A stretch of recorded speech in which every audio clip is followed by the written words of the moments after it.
Добро утро от мен.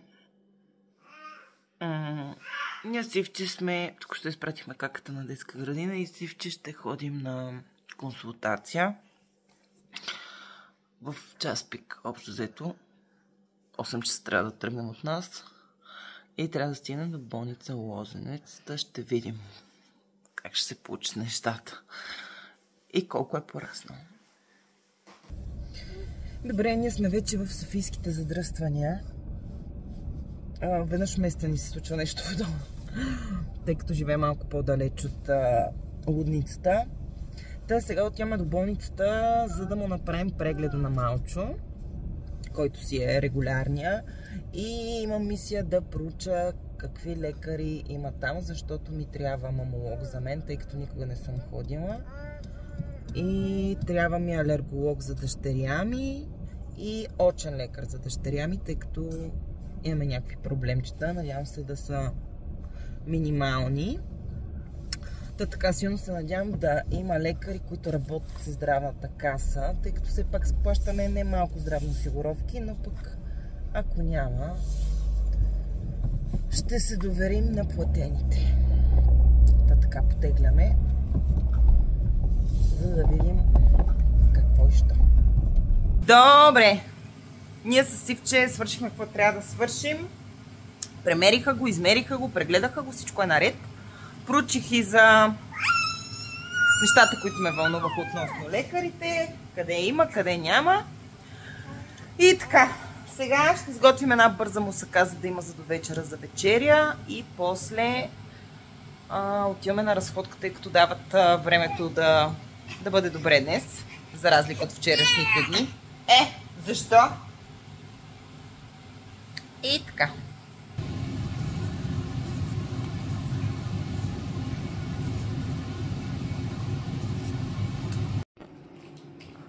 Ей, бебе изследовател.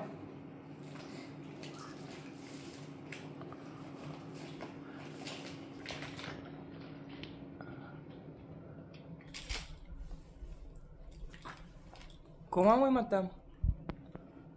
Нещо интересно има ли, мамо?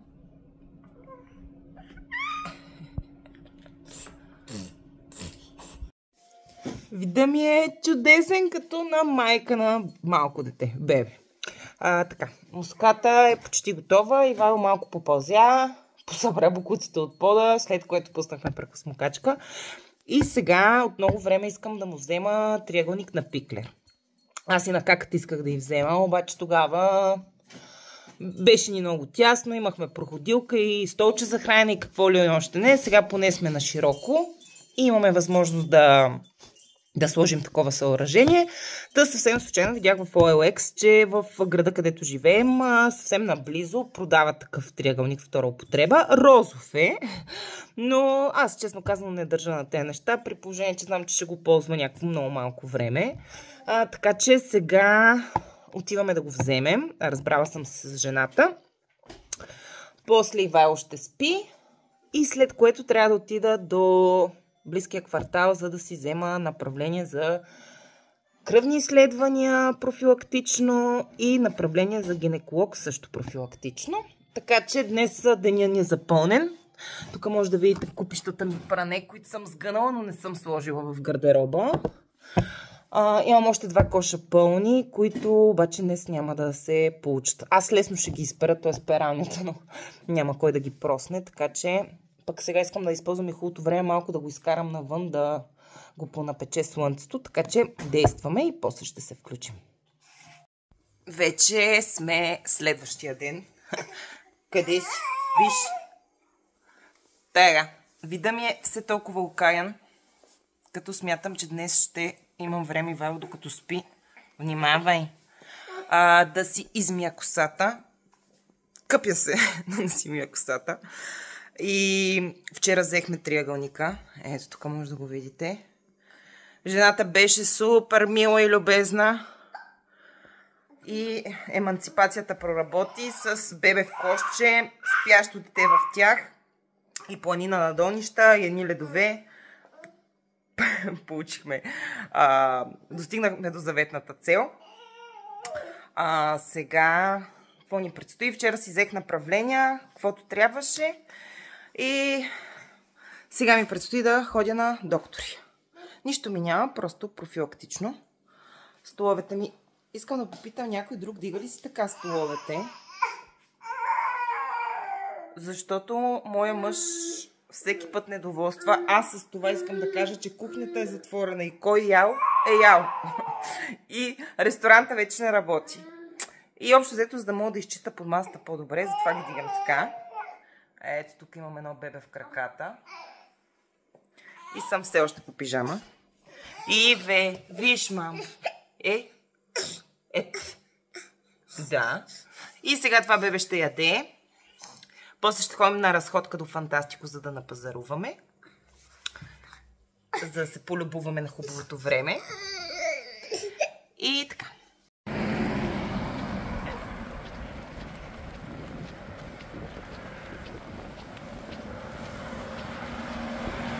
Няколко дни след последните кадри се включвам отново събота и неделя. Общо взето нямаше какво да снимам. Седяхме си вкъщи, валеше сняг и някое бебе се научи да се покатерва леко по леко. Бяхме си вкъщи, пак казвам, с какта. Играхме навън и нищо по-специално.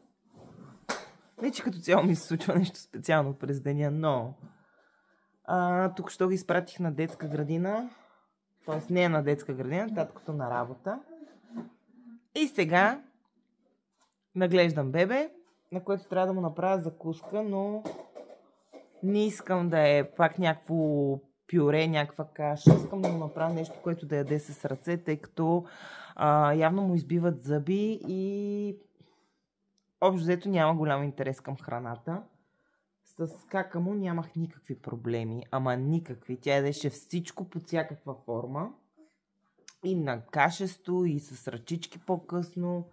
И сега се чудя къде бъркам или дали въобще бъркам. Наясно съм, че децата са различни. Но все пак искам нещо да яде. Така мисля да му забъркам сега нещо като увесени ядки с някакви неща, като барче, с банан или нещо е такова. Здравей! Здравей! Та ще видим дали ще имаме успеваемост. И трябва да изрина къщата след съботно-неделния период. Искаш да се покажеш?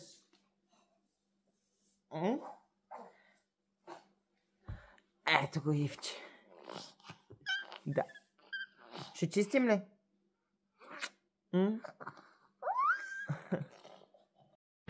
Добре, сложих един банан и едно авокадо. Сега ще сложа малко овесени ядки и малко адаптирано мляко и ще му го сложа да се опече, да видим дали ще става за ядене.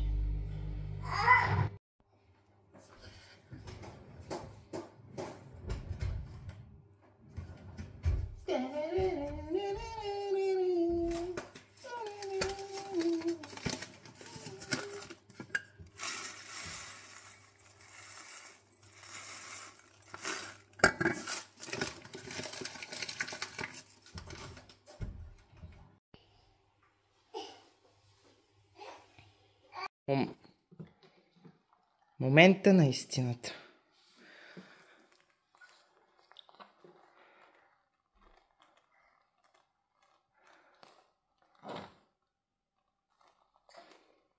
Харесва ли ти?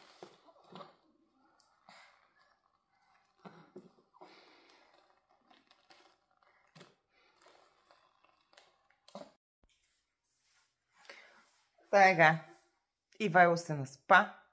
Аз позгъвах малко дрехи, пуснах 2 перални, една сушилня и в момента нямаме ток. Затова се радвам, че горе-долу всичко можахме да свършим. Въпросът е, че сега няма как да му направя обяд, ама ще измислим нещо, ако не ще яде пак мляко. Не може да излезем навън, защото е много студено. Ако станат някакви по-нормални градуси, мога да му сложа чувалчето и да го изкарам за 5 минути пред вкъщи. Обаче за сега исках да ходим до Lidl. Ще видим дали ще ни се получат нещата. Имам няколко неща, които трябва да сготвя. Намислила съм си едни тиквички с кисело мляко, защото много са ми се прияли. Една гъбена супа за мъжа, защото той тиквички не яде. Защото има цемки вътре. Та си имам занимание, но трябва да дойде ток. А пък Ивайло открива нови светове от хладилника.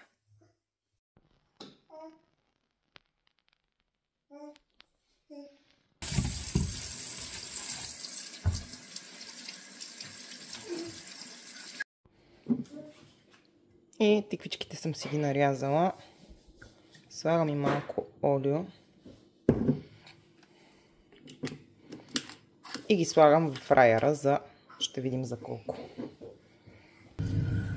Ивайло току-що се нахрани и сега малко да поседи в столчето, тъй като трябва да му слегне храната, не мога веднага да го сложа по корем. Тиквичките ми се правят и през това време, докато той седи крутува и не ми е в краката, трябва да направя една бърза гъвена супа, след което ще отидем до Фантастико да вземем някакви неща, да напазаруваме и после пак ще спим.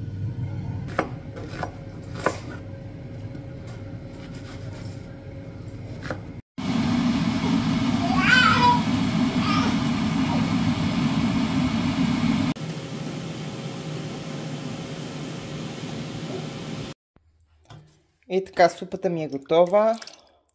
Моля, без забележки, каква е, що е, какво е. Мъжът така я харесва, затова така съм я направила. А това са ми вече готовите тиквички. Слагам може би едно кисело мляко, може и да е малко. Малко чесън, копър, знаете как се правят тиквички. Няма да се правя на шеф Токев.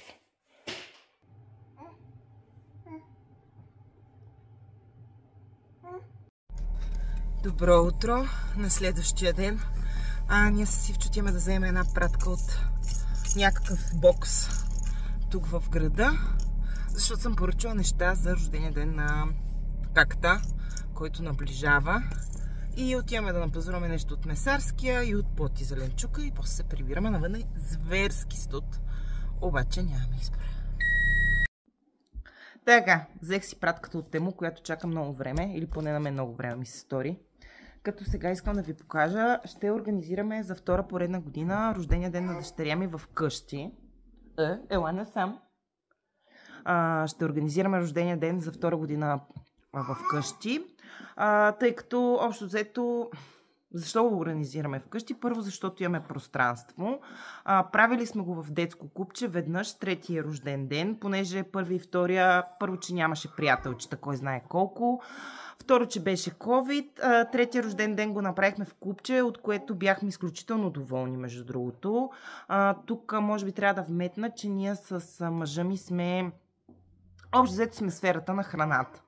И, например, ако седне в някакво непретенциозно заведение, с нормални цени, няма никога да имаме претенция към храната. Но когато даваш едни големи количества пари и ти носят тип франзелка с някакъв ефтин луканков салам и си дал 1500 леви, децата ти, възрастните ядат това, някак си не ме кефи.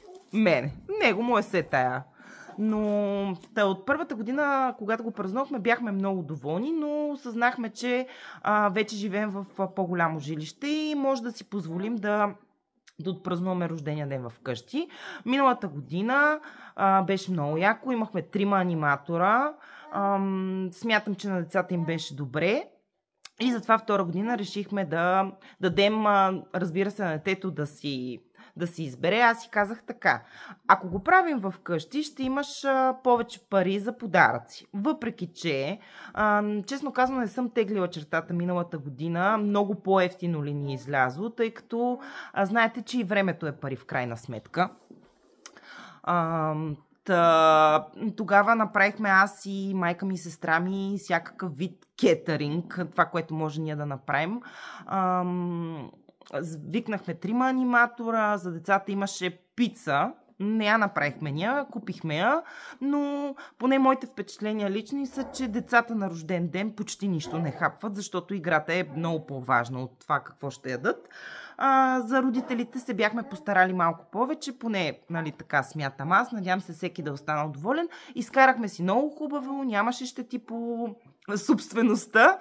За втора поредна година ще го направим вкъщи. Като тази година темата е Бомболандия или нещо от сорта, като малко по малко има още месеци, т.е. месеци половина. Аз много обичам да организирам някакви неща и затова също ме кефи идеята да го направим вкъщи. Като сега от Емуто, какво съм поръчала? Бомбони. Имам в главата някаква идея какво искам да стане, като всичко е на темата бомбони, сладоледи, захарни памуци и тем подобни. Ще направим една арка.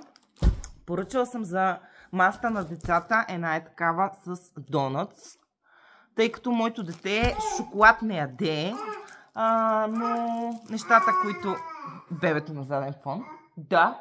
Нещата, които консумира са бомбони вредни и донати. Та една дъска за масата на децата. Какво съм поръчала се такива молдове за ще правя мини сладолечета. Те няма да са сладолечета, ще са тип скаличка. Като за тях съм поръчала и ето такива. Аз вече имам един молд такъв, ама е много малък, с 4 бройки и не ми върши работа. Поръчала съм за мини мъфини такива неща. Какво ще съм поръчала? Това е за детската градина, да ни направим такива пликчета с подаръчета за децата, като още не съм измислила какво ще сложим вътре, ама пликчета съм поръчала. Ето тези фипки за косата, като спрямо фипките майка ми ще направи рокля за Диляна. Нищо непретенциозно. Имаме нещо в главата, ама може би ще ви покажа по-нататък като стане. И Вайло, за да не е капо, една е такава да пробваме дали ще иска да смучка някакви зеленчуци, т.е. плодове, зеленчуци няма как да смучи. Ринг за торт. Ще правя торт. Така че такива рингове да снимам. Поръчах един пепелник, понеже ние сме пушачи. Да видим какво ще е. Уж ще с абсорбатор вътре, мерише по-малко, ще видим дали е така. И последното нещо, което съм поръчала, са такива кълъвки за възглавници, тъй като правя в момента едно нещо в къщи. Много им е гадна материята, все едно пипаш чувал, ама те са за декорация, така че различни.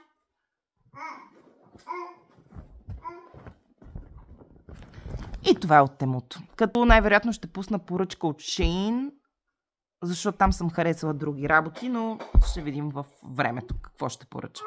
Това беше от нас. В интерес на истината в началото не го казах, но това е първият ми влог. С години искам да се занимавам и да се разнообразявам с това нещо, но чак сега може би ми дойде смелостта и времето и... Какво да ви кажа? Винаги съм се чудила кой какво ще си помисли, какво ще каже, но вече въобще не ми пука. Тъй като много обичам да гледам подобни влогове на други майки, как чистят, как готвят, как си гледат децата. Това нещо ме разнообразява. Вместо да пусна някакъв глупав турски сериал или нещо подобно, предпочитам да гледам това в YouTube. Така, това беше първият ни влог. Ако ви е харесало, надявам се да се насладили на времето с нас. И се надявам във времето да качвам и още такива влогове с, надявам се, полезна информация за вас, тъй като имам претенциите, че имам доста какво да кажа и да покажа. Ето сега с организацията на рождения ден на детето, мисля, че миналата година стана страхотно и тази година ще стане такова. И защо някоя майка да не почерпи вдъхновение от мен. И така, оставям ви и ще се видим скоро.